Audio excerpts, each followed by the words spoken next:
outages do happen often during hurricane season, but winter storms and strong nor'easters can also turn out your lights unexpectedly. Like that. So Just Jackie, like that. we have props. Let's do. Light us up with the lanterns here. Right. Just one way to Hopefully get you're through a power prepared, outage. Yes. right? So that's what we're all about. Preparation is key, right? Because even here at the Weather Channel, lights can go out. So when you find yourself in the dark like this, do you know what to do to protect yourself and your family during a power outage? We have a list of do's and don'ts.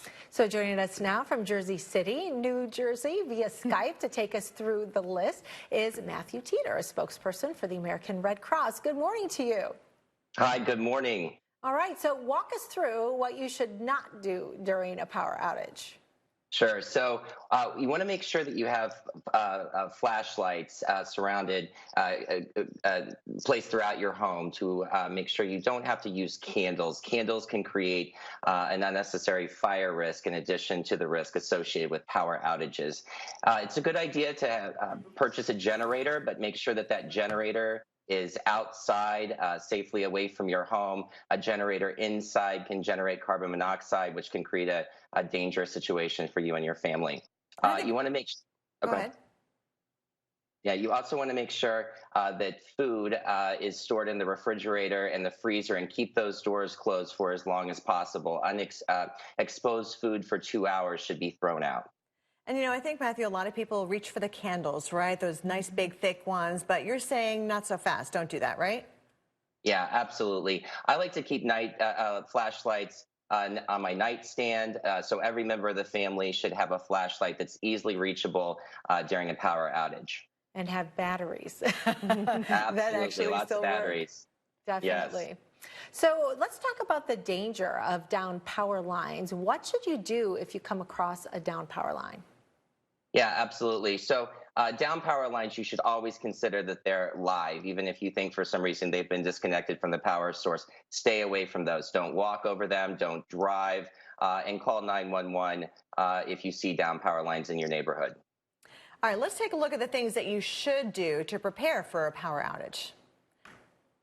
Sure. As I said, you want to make sure you have those flashlights all around your house. It's very important. You want to make sure that you have a plan in place for you and your family so that everybody knows what to do. You can visit redcross.org to find more information about how to create that plan.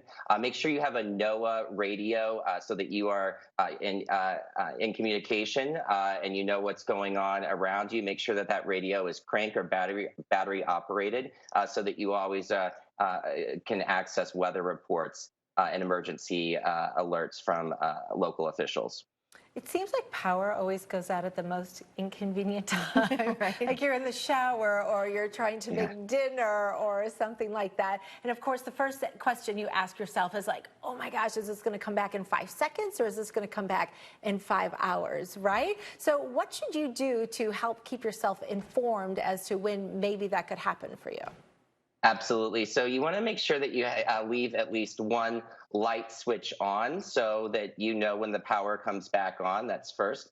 And then, as I said, make sure you have that NOAA weather radio that's crank or battery operated so that you can hear those important messages from local officials. And Matthew, should we go around and unplug everything so when the power comes back on, we're not dealing with any kind of surge that could affect the appliances? Absolutely. Yeah. As soon as the power goes out, unplug everything except for that one light that you're going to leave on, and make sure, particularly appliances and computers. And a lot of power companies now also post information on their websites too to get updates on outages. Yeah. Yeah, absolutely. That's why you want to make sure that you keep your mobile phone charged. It's always a good idea to have an external mobile battery charging device for your phones and other communications tools. Absolutely. Matthew Teter, great job there. Thanks for the important tips. We appreciate it, especially since we do have power outages out there this morning in the wake of our, tropical system, Nestor. But even Maine is still topping the list nationwide with power outages from the coastal system that happened last Thursday. Wow, that's a long time to go without, especially with some of the chillier temperatures that we've had.